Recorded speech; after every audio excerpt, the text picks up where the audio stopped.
Hi everyone, welcome to my next lesson in my Simple Soloing Over Standard series.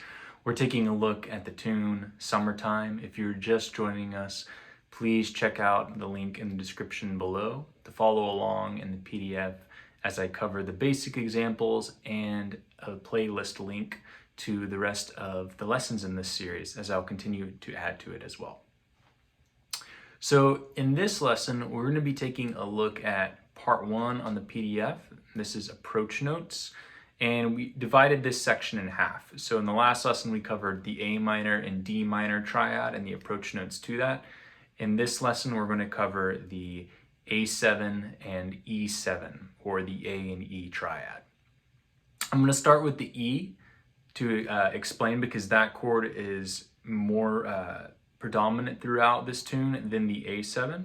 The A7 is kind of an extra chord that we can add in to transition between A minor and D minor, but more on that later. So before I get into the E triad and how this functions in the song, I want us to take a look again at the A minor chord and the approach notes to it. I made a comment in the last video that this would be important, and this is where this comes to play. So if we look at A minor, we have A, C, E, and A.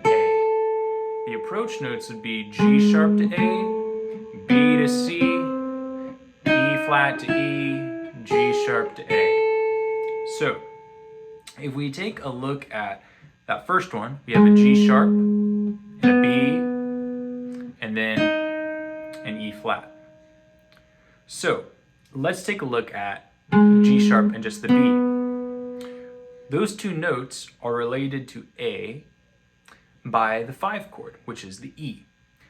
The G sharp is the third of E, and the B is the 5th of E. So what's kind of happening when we play these approach notes is a quick 5 to 1 change. We're going E, A very quickly. Tension, resolution is another way to put it.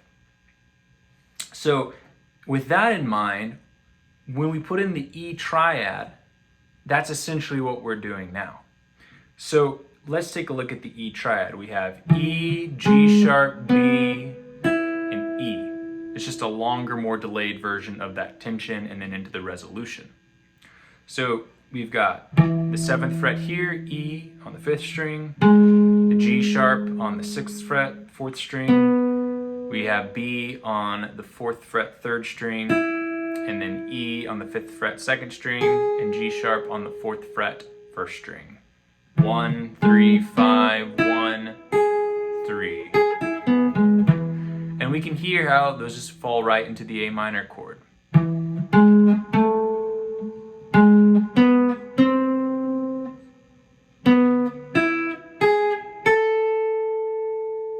Right?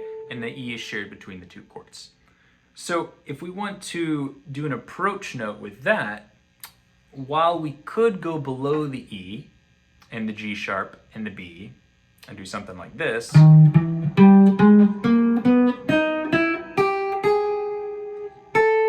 the A minor, that works fine. But one that I think sounds a little better, and there's a couple of reasons and sneaky ways as to why this works, is actually going above it. So if we go E, we're going to move up to F. If we go G sharp, we're going to move up to A. If we go B, we're going to move up to C. If we go E, we're going to move up to F. G sharp, move up to A. And maybe you're already realizing why that works so nicely. It's because basically we're resolving right back into our A minor chord, except for the E to the F. So again, E, F, G sharp, A, B, C, E, F, G sharp, A. Now if you take a little more of a closer look at that, what do you have there? F, A, C, F, A. You have an F chord, an F triad.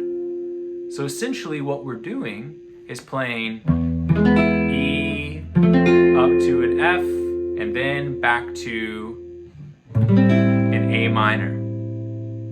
So it creates a tension that way, and it also opens up a whole new way of playing and employing different ideas across that 5 chord, where we can borrow from the F. If you have followed along in any of my Western swing lessons, as a side note, but it's related, I've covered a lick that a lot of the Western swing guys use, where they take a triad, if it's on a 5 chord, resolving to a 1 chord, they'll play the triad, like if it's an A triad, for instance, and then they'll move it up a half step to B flat and play a B flat triad, come back down to the A triad, and then resolve into a D, which would be like the 1 of that 5 chord, right? A to D, 5 to 1. That's exactly what's going on.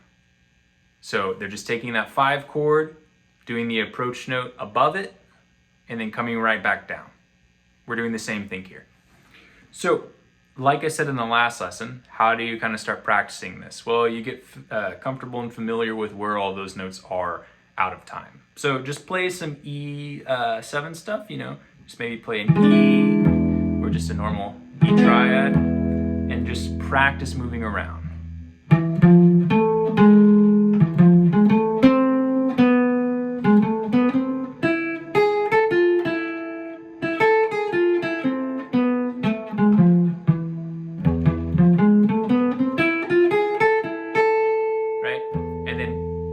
I'm not going to reiterate everything I said in the last lesson, but do quarter notes, eighth notes, do it freely, and then try and put it into some time. So you might go.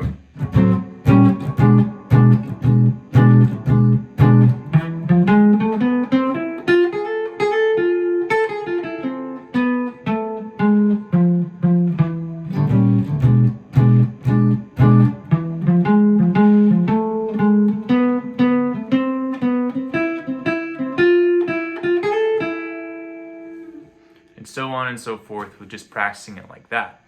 And then once you get kind of comfortable and familiar with that, start messing around with it in the actual changes of the tune. So I first might try just playing the melody up until when the E chord comes in, and then employ a lick or two. So I might go.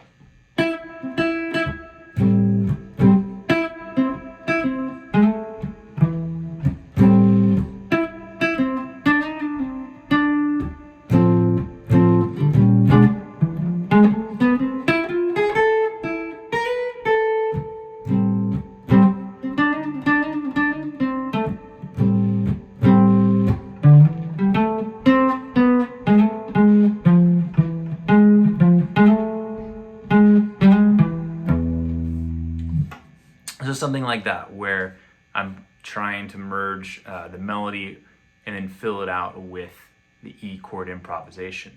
Okay, so that's for the E. Now, the same thing is applied to the A7. So in the introductory video, I covered the changes and my kind of simplification of them. We can put the A7 in from the A minor to the D minor.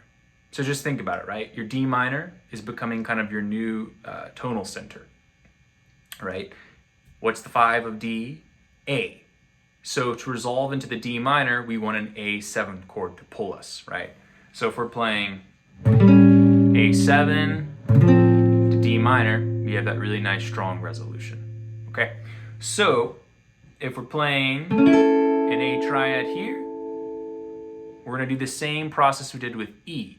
So we have A, C sharp, E, A. 1, 3, 5, 1. Now we're just going to raise it up a half step. A to B flat, C sharp to D, E to F, A to B flat.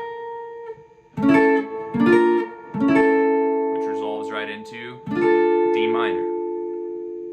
All right? So we'll just practice getting used to that fingering.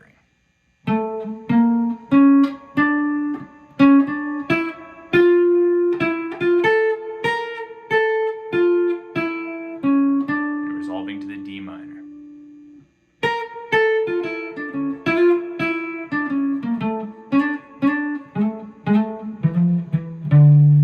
Okay, so from there, we just put it back into the tune once we're comfortable with it. So, slowly.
So that was incorporating that A7 to switch between the A minor and D minor. And like I did in the kind of demonstration there, practice playing the chord maybe right before you switch, and then play the A7 right into the D minor. And also notice that in the solo there, I was incorporating the triads of the approach notes, right? So over the E sometimes, I would just play up the F and then resolve down to the A minor, right? So I might go.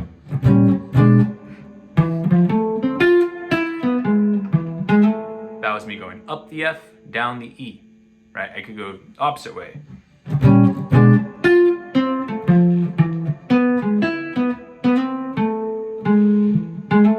Same thing with the A7 to D minor. 1, 2, 3.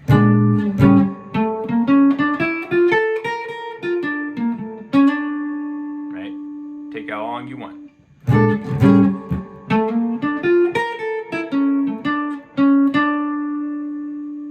So, just having that under your fingers is a cool little trick, especially if you want to have a little more tension in your playing to bridge those chords.